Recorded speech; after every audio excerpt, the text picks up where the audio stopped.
পলি হাউজে মাছ চাষের পদ্ধতি দেখানোর জন্য আমরা কিন্তু পানিতে নেমে পড়ছি।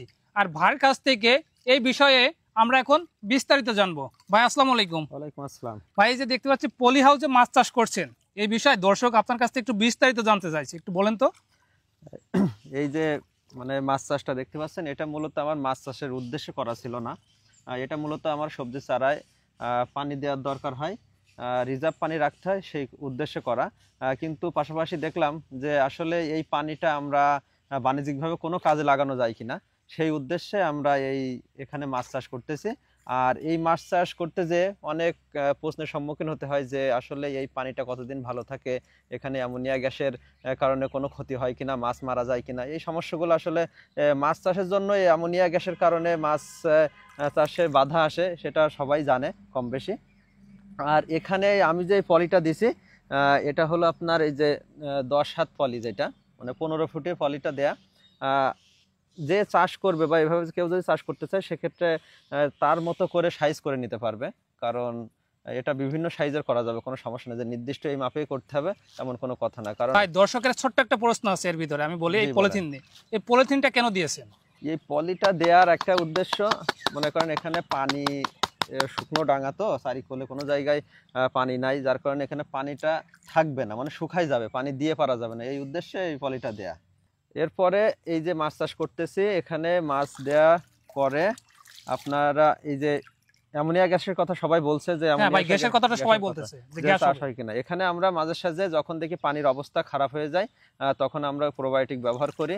এছাড়াও ওই যে ক্যালসিয়াম যে চুনটা আছে, এই চুনটা ব্যবহার করি, পাশাপাশি লবণ ব্যবহার করি, করে পানির গঠনটা ঠিক রাখি, বা পানিটা খারাপ হওয়ার আগে আমরা এই ব্যবস্থাগুলো নিই বা ট্রিটমেন্টগুলো নিই, যার কারণে সমস্যা হয় না মাছের ক্ষেত্রে।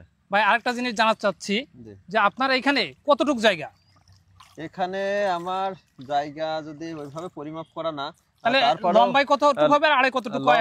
এটা বলেন। 50 হাত আছে আর আড়ে আছে হলো 6 হাত আছে। লম্বায় 50 হাত, আড়ে মাত্র 6 হাত, আর গভীরতা তো এই পর্যন্তই দেখতে পাচ্ছি আছে মাঝার সময়। আজকে কিন্তু প্রচুর রোদ পড়ছে, তারপরেও কিন্তু পানি ঠান্ডা আছে। হ্যাঁ, পানি ঠান্ডা, এই পানি গরম হয়। সাদা মাছ আছে, সমস্ত সাদা মাছ আছে, আপনার সিলভার আছে, রুই আছে, মৃগেল আছে, তারপরে তেলাপিয়া আছে, ট্যাংরা আছে, এই এই যাবতীয় মাছ। কই মাছ কি আছে? কই মাছ আছে এখানে। কতটুকু মাছ চাষ করছেন? কত কেজি কিংবা কত মন? এখানে প্রায় আমি 1 মন মাছ দিছি। এই ছোট পোনা? হ্যাঁ, ছোট। তাহলে 1 মন ছোট পোনা দিয়ে থাকেন, ওটা যখন প্রাপ্ত বয়স্ক হবে তখন কতটুকু হইতে পারে? মনে হইতে পারে 5-6 মন 7 মন মাছ উঠবে। এইটুক জায়গায় 5-6 মন 7 মন এরকম উঠবে, বড় হলে, সাইজ হলে, বড় সাইজ হলে না। আর মাছকে খাওয়ান কি? আমরা এই যে খাদ্য আছে বাজারে, যে খাদ্যটা ওটা খাওয়াই। বাজারের খাদ্য খাওয়াই, কারণ এখানে তো প্রাকৃতিক খাদ্য তৈরি হয় না, আবার মাঝে সাঝে প্রাকৃতিক খাদ্য তৈরি হয় যখন আমরা প্রোবায়োটিক ব্যবহার করি। তখন ওই যে অ্যামোনিয়া যে গ্যাসটা থাকে বা মাছের যে বিষটা থাকে, ওইটা হলো খাদ্যে প্রোবায়োটিকের মাধ্যমে আমরা খাদ্যে রূপান্তর করি। ভাই যে কচুরিপানা দিচ্ছেন, কচুরিপানার উপকারিতা কি? ভাই এটা দেওয়ার উদ্দেশ্য হলো আপনার পানি ঠান্ডা রাখার জন্য। কচুরিপানায় পানি ঠান্ডা রাখে না, রোদ কম লাগে, আবার এটা ঠান্ডা রাখে। আবার পাশাপাশি মাছ যে সব সময় আছে কি একটু খাওয়ার জন্য, প্রাকৃতিক খাদ্য খাওয়ার জন্য। ভাই দেখেন আপনার কিন্তু এই যে কচুরিপানার শিকড় কিন্তু নাই। হ্যাঁ, একটা শিকড়ও নাই, এই সব সারাদিন খায় আর কি। তা যারা ভাই এটা করতে যাচ্ছে তাদের উদ্দেশ্যে আপনি কি বলতে চাচ্ছেন? তাদের উদ্দেশ্যে এক কথায়, যাদের পুকুর নাই বা জলাশয় নাই, অনেক বেলে জায়গা বা শুকনো জায়গায়, তারা যদি বাসায় যদি এমন একটা চৌবাচ্চা করে নেয় বা এমন একটা পুকুর মতো করে নেয়, সারা বছর পানি থাকবে এবং সারা বছর এখানে মাছ চাষ করতে পারবে। তার মানে এরকম একটা চৌবাচ্চা করে, যাদের পুকুর নাই কিংবা অতিরিক্ত কোনো জায়গা জমি নাই, ছোট একটা জায়গা এরকম করে বাসায় যে মাছগুলো লাগে সারা বছর চাহিদা পূরণ করতে পারবে, মাছের চাহিদা পূরণ করতে পারবে। খুব সুন্দর আইডিয়াটা, এটা আমার কাছে খুব ভালো লাগছে। আর এখানে আমার সবথেকে ভালো লাগছে, এখানে আমার যে ট্যাংরা মাছগুলো দেয়া আছে, এই ট্যাংরা মাছগুলোর গ্রোথ সবথেকে বেশি। ট্যাংরা মাছের, দেশি মাছের তেলাপিয়ার গ্রোথও খুব ভালো।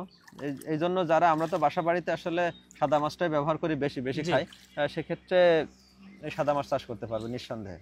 এই যে মাছ ভাসতেছে, হ্যাঁ, মাছ আছে, প্রচুর মাছ আছে, আমাদের পায়েও লাগতেছে মাছ, প্রচুর মাছ পায়ে লাগতেছে।